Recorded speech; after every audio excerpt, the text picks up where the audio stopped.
kehilangan terbesar, yang berdasarkan pada surat 1 Korintus pasal 13 ayat 1 sampai dengan ayat yang ke-8. Surat 1 Korintus pasal 13 ayat 1 sampai dengan ayat yang ke-8, saya bacakan demikian. Sekalipun aku dapat berkata-kata dengan semua bahasa manusia dan bahasa malaikat, tetapi jika aku tidak mempunyai kasih, aku sama dengan gong yang berkumandang dan canang yang gemerincing. Sekalipun aku mempunyai karunia untuk bernubuat, dan aku mengetahui segala rahasia, dan memiliki seluruh pengetahuan, dan sekalipun aku memiliki iman yang sempurna untuk memindahkan gunung, tetapi jika aku tidak mempunyai kasih, aku sama sekali tidak berguna. Dan sekalipun aku membagi-bagikan segala sesuatu yang ada padaku, bahkan menyerahkan tubuhku untuk dibakar, tetapi jika aku tidak mempunyai kasih, sedikit pun tidak ada faedahnya bagiku. Kasih itu sabar, kasih itu murah hati, ia tidak cemburu, ia tidak memegahkan diri dan tidak sombong, ia tidak melakukan yang tidak sopan, dan tidak mencari keuntungan diri sendiri. Ia tidak pemarah dan tidak menyimpan kesalahan orang lain. Ia tidak bersukacita karena ketidakadilan, tetapi karena kebenaran.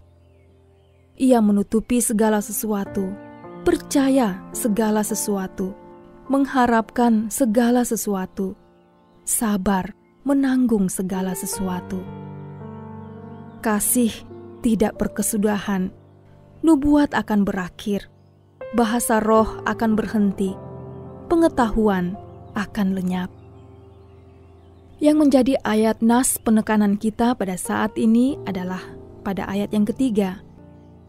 Jika aku tidak mempunyai kasih, sedikit pun tidak ada faedahnya bagiku. Tuhan pernah menegur jemaat Efesus karena mereka telah meninggalkan kasih yang semula. Kasih yang membuat mereka berkobar-kobar, bahkan rela menyerahkan nyawanya sekalipun. Ini dapat kita baca dalam Kitab Wahyu pasal 2 ayat 1 sampai dengan ayat yang ke-7.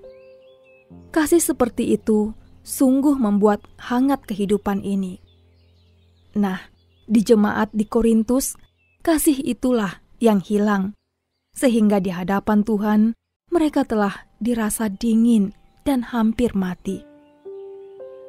Tanpa kasih, hubungan jemaat dengan Tuhan dan hubungan jemaat dengan sesama menjadi dingin. Semua persoalan dihadapi dengan tertib organisatoris semata. Semua aktivitas sekedar menjadi rutinitas, menjadi formal dan birokratis. Bukankah kasih yang menyala-nyala itu nyawa atau roh dari semua aktivitas gereja?